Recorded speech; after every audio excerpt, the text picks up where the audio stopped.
Barack Obama didn't lead with all the answers. He led with lifelong learning, and that's why he stayed agile and empathetic at the very top. Most leaders think titles prove they've arrived, but Obama flipped that mindset. He said, the most important thing you can do as a leader is to keep learning.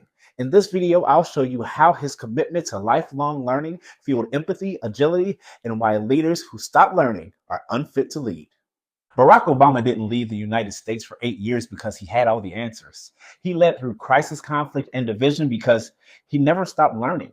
Obama himself said, the most important thing you can do as a leader is to keep learning. That commitment didn't just make him smarter. It gave him empathy and made him agile.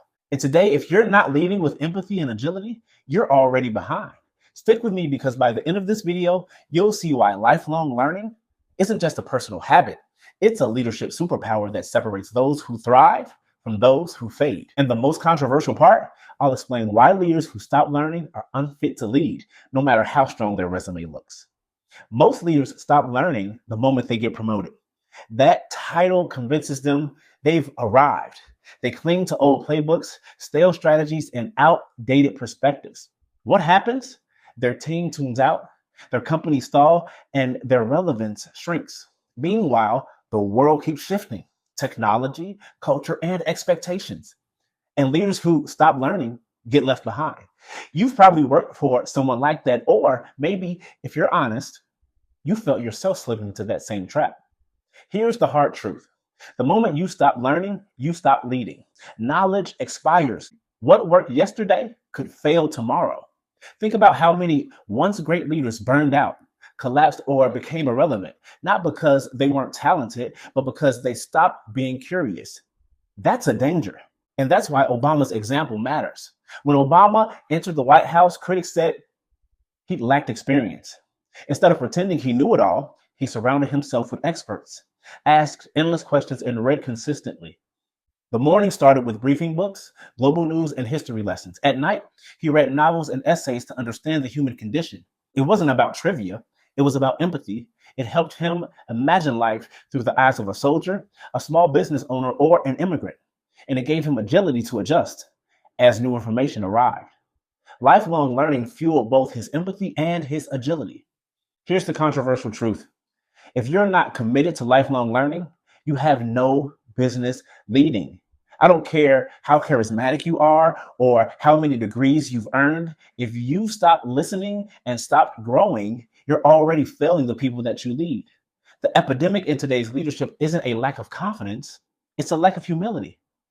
Too many leaders think learning is for the young or the inexperienced. That arrogance is the real leadership crisis. We've been told leadership is about giving direction. Obama flipped it. Leadership is about constant discovery. It's not about proving yourself the smartest in the room. It's about making sure you're not the most stubborn in the room. Here's the breakthrough. Leaders don't get paid to know everything. They get paid to keep learning so they can guide others through uncertainty. Agility comes from curiosity. Empathy is born from listening and learning beyond your own experience.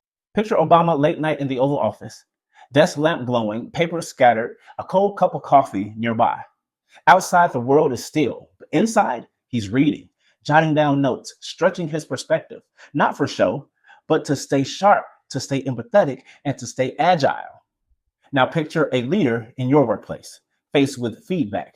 Do they cross their arms and dismiss it, or do they lean in and learn? That single moment of humility determines their future.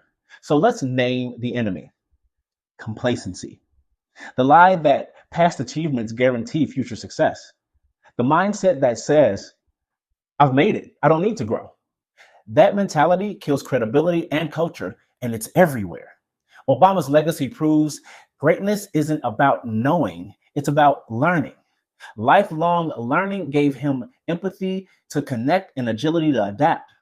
If it worked in the highest office in the world, it'll work in yours. So here's the challenge. Don't be the leader who coasts with wins. Be the one who stays curious. Be the one who keeps learning. Because in the end, it's not the title that keeps you effective.